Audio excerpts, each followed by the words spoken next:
Bueno, muchas cosas de las que iba a explicar, pero ya las ha mencionado, muchos conceptos la doctora Martí, la diferencia entre nutrigenómica, nutrigenética y epigenómica, aunque muchas veces estos conceptos se engloban bajo la palabra nutrigenómica. En concreto, la ponencia que yo voy a presentar va a hablar más de la nutrigenómica en el sentido de estudiar, de analizar cómo los diferentes componentes de los alimentos, los nutrientes u otros componentes bioactivos envían señales o son capaces de modificar el patrón de expresión de genes, de proteínas, de metabolitos, bien para promover la salud o la enfermedad.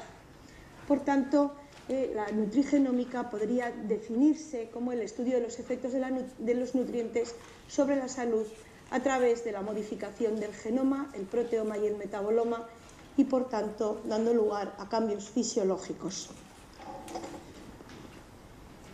Bien, ¿cómo interactúan los nutrientes?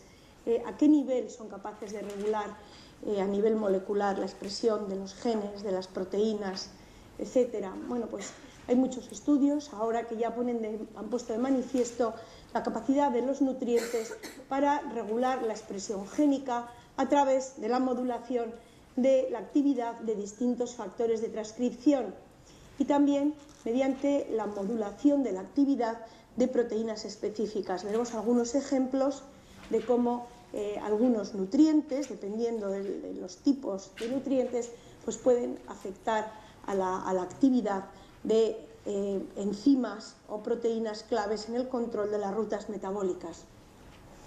Por lo tanto, se puede decir que las diferentes dietas pueden modificar distintos patrones de la expresión génica, de la expresión proteica y de la producción de metabolitos.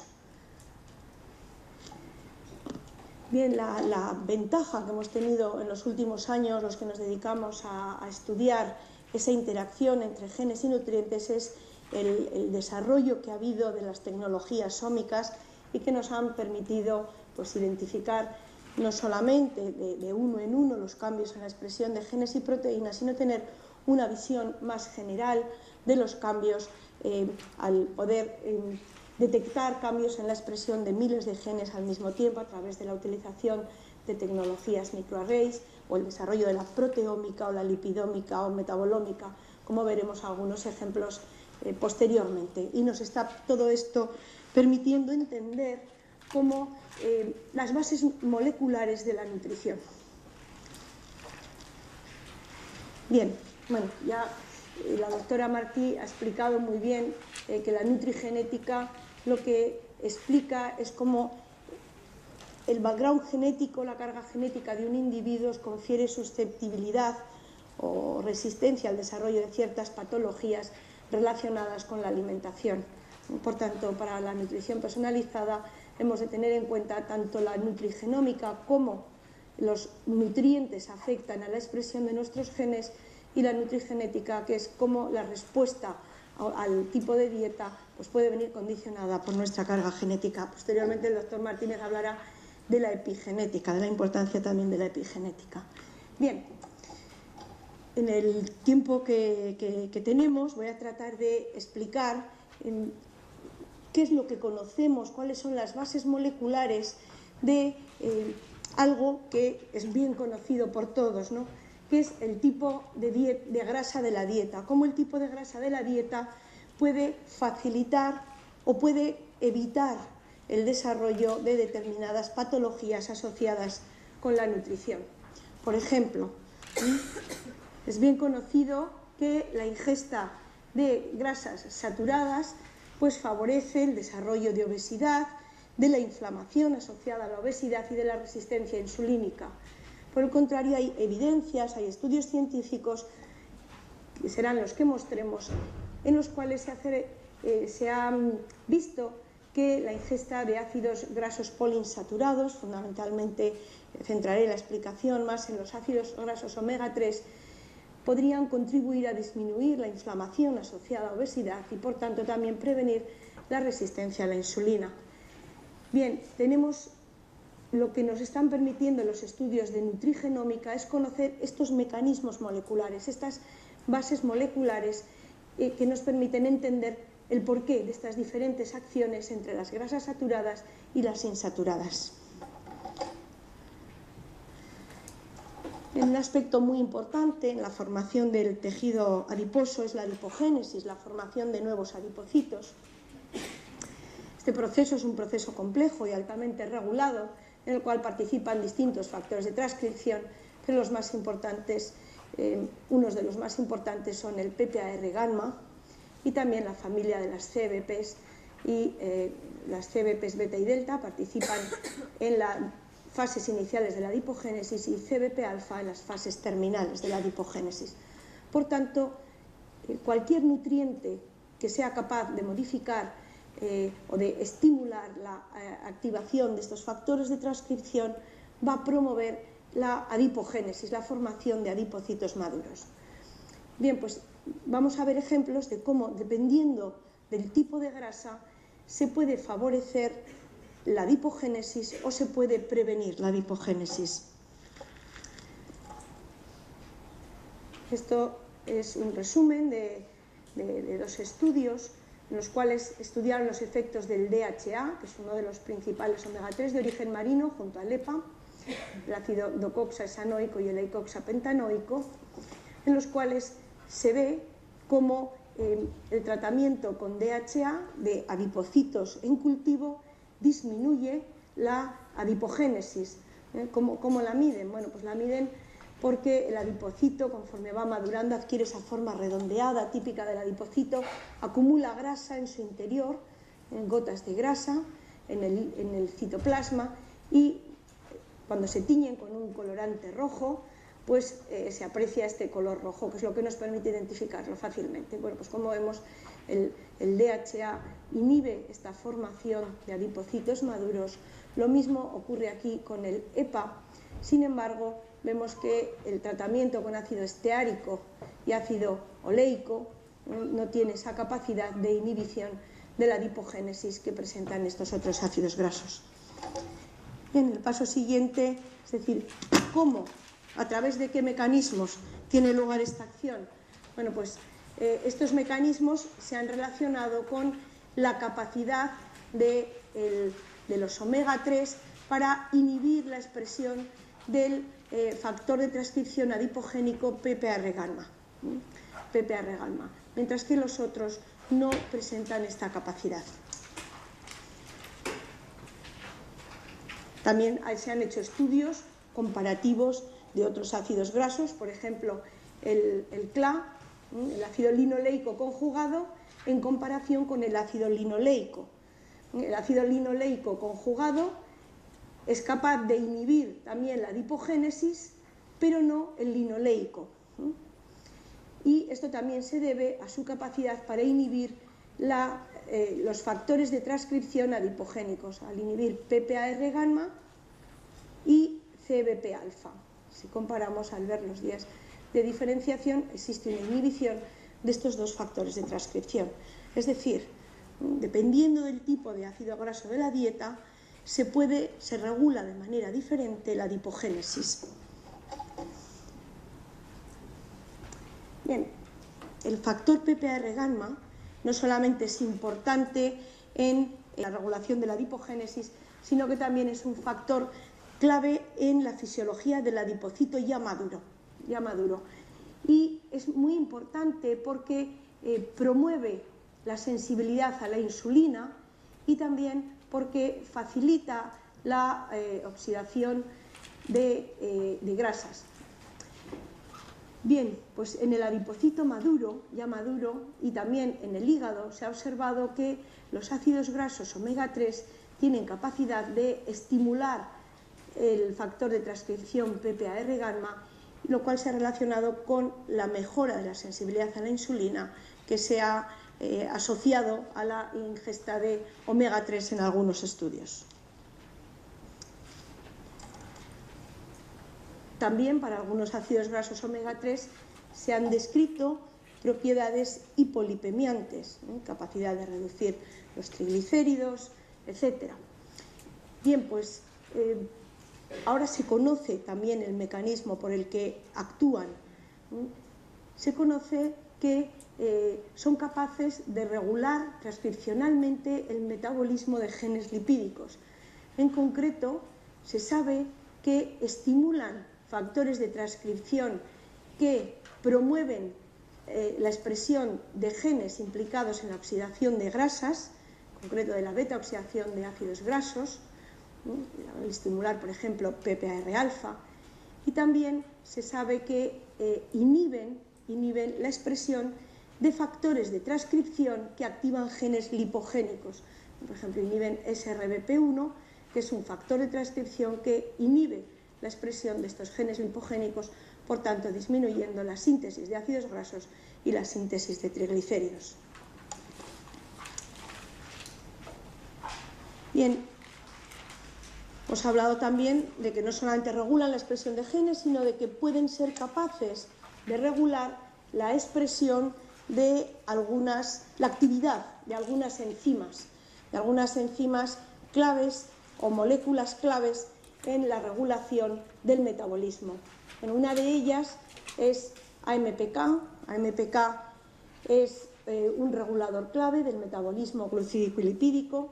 Como se puede ver en esta diapositiva, pues está implicada en la regulación de la ingesta en el hipotálamo. A nivel del músculo promueve la oxidación de ácidos grasos libres, la captación de glucosa, la biogénesis mitocondrial. También actúa en tejido adiposo, promoviendo la oxidación de ácidos grasos y la lipólisis. A nivel del hígado, del páncreas, controlando la secreción de insulina, etc. Es decir, es una molécula con un papel muy importante en el metabolismo, y de hecho se ha sugerido recientemente que los activadores de AMPK podrían ser considerados como una nueva terapia para el tratamiento de la diabetes y otros desórdenes metabólicos. Bien, pues lo importante es que también a través de la nutrición hay evidencias de que se puede modular la actividad de AMPK. Este es un artículo que realizó un estudio para ver cómo se encontraba la activación de AMPK. AMPK se activa por fosforilación. Cuando se fosforila se activa, y lo que observaron en este estudio está realizado en roedores, y estudiaron cómo eran los niveles de fosforilación de AMPK en ratas que habían sido alimentadas con una dieta baja en grasa y con una dieta alta en grasa. Y como podemos ver, la ingesta de grasa saturada inhibe la fosforilación y por tanto la activación de AMPK. Por el contrario, existen estudios, algunos de nuestro grupo y otros de otros grupos, en los cuales se demuestra que tanto en cultivo como tras la administración de omega 3 se produce una estimulación, un aumento en la actividad de AMPK. Si comparamos, estas serían las células sin tratar y estas serían células tratadas con dosis crecientes de EPA, del ácido graso omega 3 EPA. Y lo mismo ocurre en el tejido adiposo de animales a los que se ha tratado con DHA.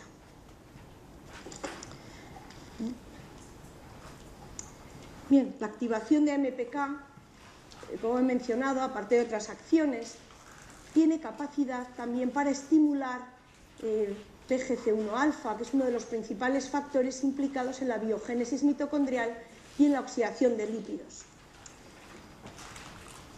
Ahora existen también evidencias que describen que en obesidad y en diabetes existe una disfunción mitocondrial que puede contribuir al desarrollo de las alteraciones asociadas a la obesidad.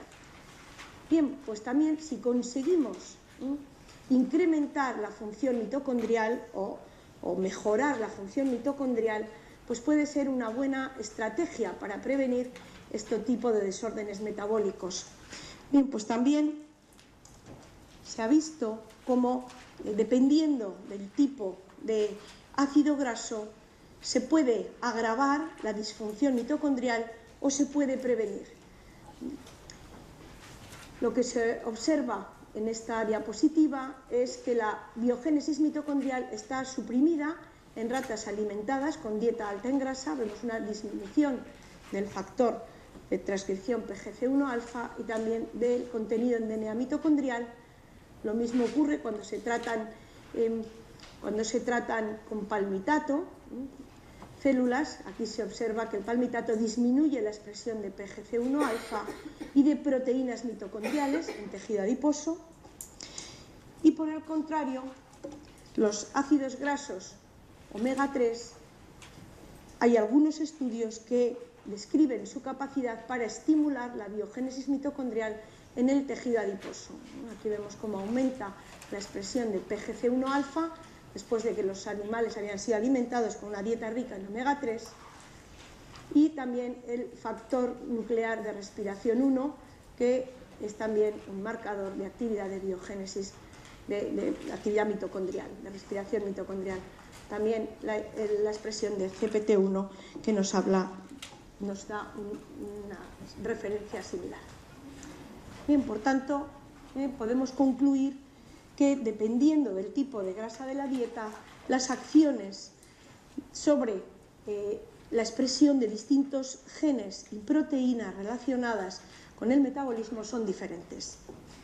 Lo mismo ocurre cuando hablamos de la señalización de la insulina. ¿Afectan los distintos tipos de ácidos grasos de manera diferente a la cascada de señalización de la insulina? Pues sí. Las grasas saturadas se ha demostrado que interfieren con alguna de estas vías complejas de la señalización de la insulina, mientras que hay otros estudios en los que, por ejemplo, aquí vemos como el palmitato disminuye la señalización de la insulina, disminuye la sensibilidad a la insulina, mientras que el tratamiento con algunos ácidos grasos omega 3 está promoviendo esta señalización de la insulina. Es capaz de activar vías similares a las de la señalización de la insulina. También tenemos datos de cómo, dependiendo del tipo de dieta, del tipo de ácido graso de la dieta, se regula de manera diferente la actividad secretora del tejido adiposo. Así, por ejemplo, hemos visto que el ácido graso omega 3 EPA estimula la secreción de leptina, mientras que el CLA la inhibe. También, y muy importante, por eso me he detenido un poquito más en esta, es lo que ocurre con la adiponectina. La adiponectina es una adipoquina muy importante por sus propiedades insulinosensibilizadoras, antiinflamatorias, su capacidad de promover la oxidación de ácidos grasos, de activar a MPK, y hay evidencias de que los ácidos grasos omega 3, evidencias tanto en modelos animales como en cultivos y también incluso en estudios humanos, de que los omega 3 estimulan la producción de adiponectina y, por tanto, esto podría ser uno de los mecanismos también por los cuales se podrían explicar las acciones beneficiosas de esta adipoquina, de los omega 3 en el metabolismo. Bueno, hay otros ácidos grasos como el palmitato que inhiben la producción de adiponectina. También se ha visto efectos similares sobre otras adipoquinas. Por ejemplo, el EPA estimula la producción de disfatina, mientras que el oleato y el palmitato la inhiben. Y sí que me quería, para terminar la ponencia, quería hacer hincapié en un aspecto muy importante de los omega 3, que es su capacidad para reducir la inflamación asociada a la obesidad. Hay muchos estudios en modelos animales los cuales demuestran claramente que disminuye la infiltración de macrófagos en tejido adiposo. Aquí vemos tejido adiposo de animales alimentados con una dieta baja en grasa, tejido adiposo de animales alimentados con una dieta alta en grasa. Todo esto que se ve aquí en color verde es infiltración por macrófagos, desarrollo de inflamación, y si la dieta alta en grasa es suplementada con omega 3, pues vemos cómo disminuye muchísimo esa inflamación asociada a la obesidad en tejido adiposo. Bueno, esto es otro estudio que muestra lo mismo. Ahora ya sabemos cómo pueden disminuir esa inflamación. Por un lado, disminuyendo el reclutamiento de macrófagos proinflamatorios. Por otro, porque son capaces de interferir con las principales vías de señalización puestas en marcha por los factores proinflamatorios. Por ejemplo, inhiben al factor de transcripción NF-kappa-beta cuando es activado por citoquinas proinflamatorias, como el TNF-alfa. También disminuyen la producción de citoquinas proinflamatorias por parte del tejido adiposo, como la interleuquina 6 o el factor hemoatrayente de macrófagos. Aquí vemos cómo disminuyen estos dos factores en respuesta a los omega 3 y, sin embargo, no se ve, por ejemplo, esto para el ácido esteárico. Bien, los factores proinflamatorios en el tejido adiposo promueven la lipólisis y, por tanto, el aumento de los ácidos grasos libres. Y ese incremento en los niveles de ácidos grasos libres se ha relacionado con el desarrollo de resistencia a la insulina. Por ello, es muy importante si podemos prevenir estas acciones lipolíticas asociadas a las citoquinas proinflamatorias.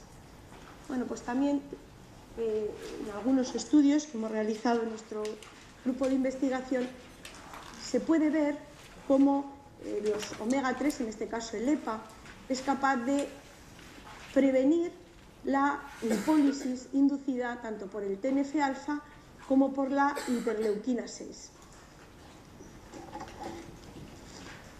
Bueno, esta vamos a saltarla.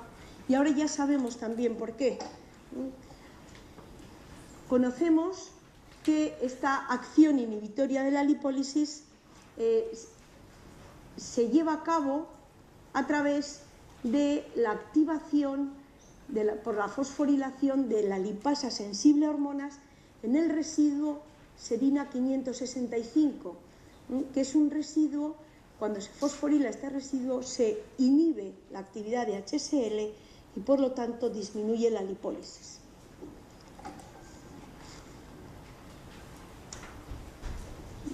Bien, un aspecto muy novedoso que nos han permitido descubrir las nuevas técnicas ómicas, en concreto la lipidómica, es que a partir de los ácidos grasos omega 3 se forman una serie de mediadores lipídicos endógenos con unas potentes capacidades antiinflamatorias y prorresolutivas de la inflamación, que se han denominado resolvinas y protectinas. En general, a partir de los omega 6 se suelen formar mediadores lipídicos proinflamatorios, aunque también alguno antiinflamatorio, pero predominan los proinflamatorios, mientras que a partir de los omega 3 se forman, como digo, estos mediadores lipídicos con potentes propiedades antiinflamatorias. Este es un estudio lipidómico publicado por un grupo que trabaja en la Universidad de Barcelona, en el cual observaron que tras la administración de omega 3 se producía este incremento en marcadores en mediadores lipídicos antiinflamatorios y que esto se acompañaba de un incremento en la producción de adiponectina, un incremento en la producción de PPAR-gamma y del sustrato del receptor de insulina. Por lo tanto, parece que a través de la activación de esos mediadores lipídicos, los omega 3, al incrementar la producción de esos mediadores lipídicos, los omega 3 están ejerciendo también sus acciones antiinflamatorias. Es un estudio muy reciente, de ahora del año 2012, el cual ya no tratan con omega 3, sino que han hecho un tratamiento con estos mediadores lipídicos derivados de los omega 3 y se ve claramente cómo mejora mucho la sensibilidad a la insulina en los animales que fueron tratados con la resolvina B1 y mejora mucho la señalización de la insulina, disminuyen las citoquinas proinflamatorias, aumenta la adiponectina y la activación de AMPK. Bien, esto sería un resumen de las acciones que hemos visto y para terminar, en un minuto, simplemente decir, más en referencia a lo que ha explicado anteriormente la doctora Martí, bien, todo esto que hemos visto, la ingesta de grasa saturada pues, produce obesidad y inflamación. Parece que tenemos evidencias de que las grasas poliinsaturadas disminuyen la inflamación y la insulinoresistencia, pero ¿es esto cierto para todas las personas? ¿Podemos asegurar que esto es así para toda la población? ¿O está el genotipo afectando a la respuesta? Pues evidentemente hay evidencias en animales de que el genotipo afecta a la respuesta a los omega 3, por ejemplo, los ratones que carecen de AMPK alfa 2 no responden a los omega 3. Y lo mismo ocurre en humanos. Se ha visto que los efectos hipolipemiantes, en concreto la reducción de los triglicéridos que se observa tras la administración de omega 3, hay un grupo que no responde. Y esta falta de respuesta se ha asociado a la presencia de mutaciones en algunos genes concretos.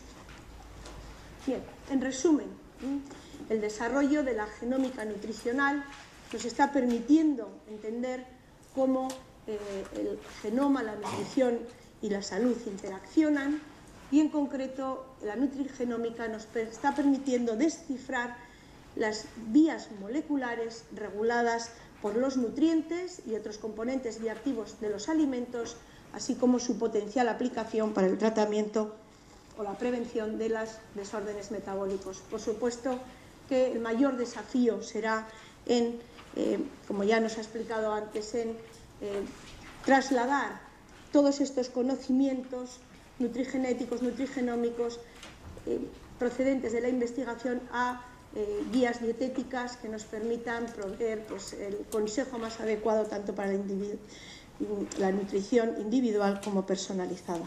Bueno, pues muchas gracias.